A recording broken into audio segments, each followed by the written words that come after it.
One other quick question.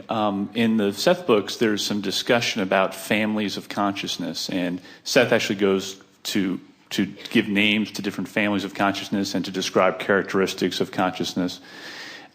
Is Abraham, can it be, by analogy, can be considered a particular family of consciousness? Yes, family of teachers. Family of teachers. And so the Seth is part of that same family of teachers? Identical. And but the interpreters of Jerry and Esther were different than the interpreters of Jane and Rob. And, for example, when Jerry was reading the Seth books, he only read what Seth wrote. He wasn't interested in all of the shenanigans of Jane and Rob. Right. And Jerry and Esther were both annoyed that Jane and Rob rarely did anything that Seth suggested. Right. Yes. Like take the refrigerator out of the bathroom. Right. And things of that nature. But what we're getting at is, because of their background and their interests, they were attracting more information on alternate realities and things of that nature. Where Jerry and Esther's emphasis was more about helping people to understand what was going on with them. As Jerry read the Seth books, there were two things that stood out for him that rang his bells in a powerful way. You create your own reality, of course, being the most predominant one that Jane translated from Seth. And Jerry said with so much energy and emphasis to us once we began chatting, if we create our own reality, how is that so? And we've spent all day, every day since explaining that. How is that so? And the other thing was, Seth said, your point of power is in the present.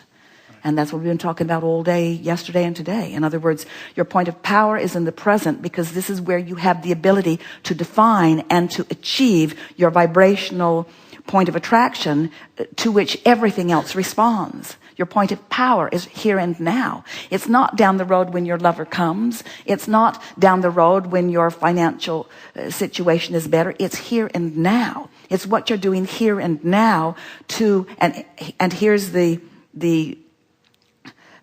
it's what you're doing here and now in relationship to who you really are. In the here and now, if your dominant intent is to rendezvous with the wholeness of that which you are, then in that combined, in the vortex, aligned with who you are, tuned in, tapped in, turned on perspective, now as you are offering your visuals, now you are creating something huge and meaningful and satisfying and potentially extraordinary, you see.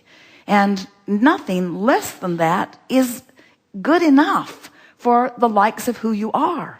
You didn't come as amateurs. You are masterful creators in an environment of superb exposure to content which gives you the ability to launch those rockets of desire. And when you get hold of it, like you all are here in this room, and you begin to deliberately build your emotional grid, not for the purpose of building a framework for something that will come later that will then satisfy you, but because the sculpting of the grid is satisfying here and now, and will potentially even be more satisfying as it fills in. That's what we meant to say earlier. When we say, when you just stumble on it, you say, oh, that was fun. But when you have thought about it and planned for it and found vibrational alignment with it and then watched the pieces of it come together, it's just triumphant.